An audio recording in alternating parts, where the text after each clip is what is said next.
Today, on January 19, war correspondents stated that the armed forces of Ukraine continue to desperately resist in the Avdiivka direction of the front. According to them, Ukrainian troops are using thick concrete bunkers to somehow escape from Russian massive bomb strikes. However, even such powerful bunkers cannot withstand constant bomb strikes and eventually collapse, taking the lives of hundreds of Ukrainian soldiers.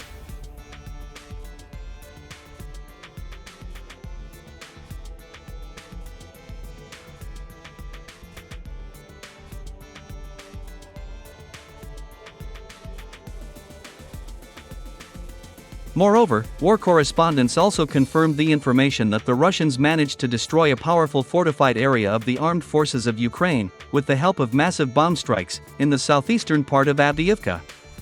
It is reported that the destruction of this fortified area allowed Russian troops to enter Avdiivka from the industrial zone and engage in battle with Ukrainian units on the southeastern outskirts of the city.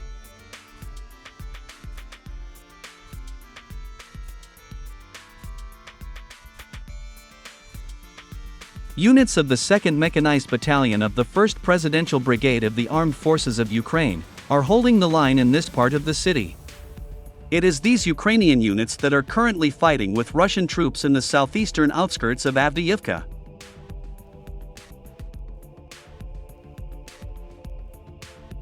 Moreover, on January 18, the commander of one of these units admitted that the Russians use dozens of aerial bombs and drones against Ukrainian positions every day. He also described an effective new tactic that the Russians have begun to use to destroy Ukrainian drones. According to him, the Russians began to cover trench candles and anti-personnel mines with a raincoat tent. As a result, it gives the impression that there are people under this raincoat tent, and when a Ukrainian drone flies up to this object to drop a bomb, a directional explosion occurs using the remote control. It is reported that with the help of this new tactic, the Russians managed to destroy dozens of Ukrainian drones within 5 days.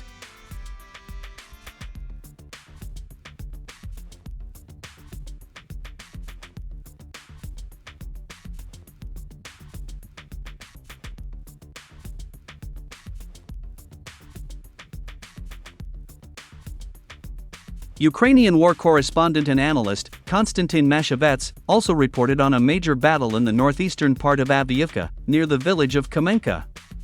According to him, Russian troops attacked Ukrainian positions here, using a large number of motorized infantry units, tanks, and infantry fighting vehicles.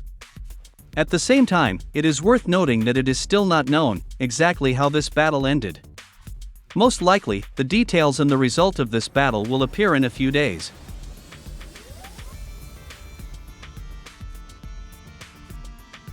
Against the background of the rapidly deteriorating situation, the mayor of Avdiivka, Vitaly Barabash, once again called on the residents of Avdiivka to leave the city.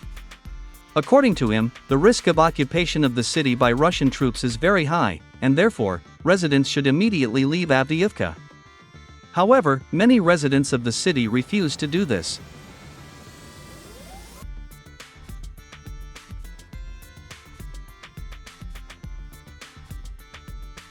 Meanwhile, retired Lieutenant Colonel of the People's Militia of the LPR, Andrei Marachko, said that the Ukrainian artillery mistakenly destroyed its own stronghold, along with the entire infantry unit.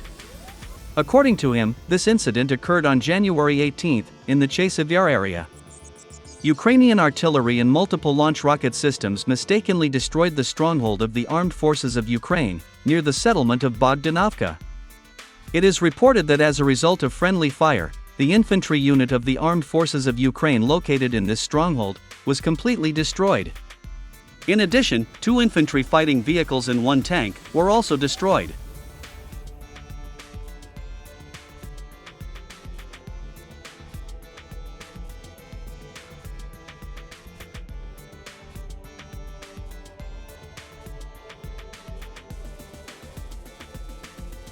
Meanwhile, the Ukrainian Military Department was also forced to admit the loss of the settlement of Veloy, in the Seversk direction of the front. Let me remind you that the first news about the loss of this village by the armed forces of Ukraine appeared on the morning of January 18. On that day, the Ministry of Defense of the Russian Federation officially announced the liberation of that village. However, Ukrainian bloggers and military telegram channels began to refute this information, accusing the Russian military department of lying and spreading propaganda. And today, on January 19, 2024, unfortunately for Ukrainian bloggers and telegram channels, the Ministry of Defense of Ukraine was forced to officially confirm the loss of this strategically important settlement.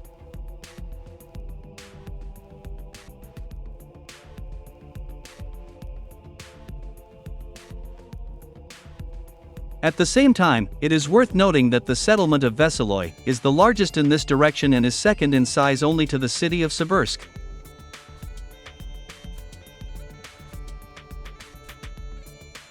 The loss of this settlement put the armed forces of Ukraine in a very difficult position, since now the Russians received the opportunity to approach the city of Siversk from several directions at once.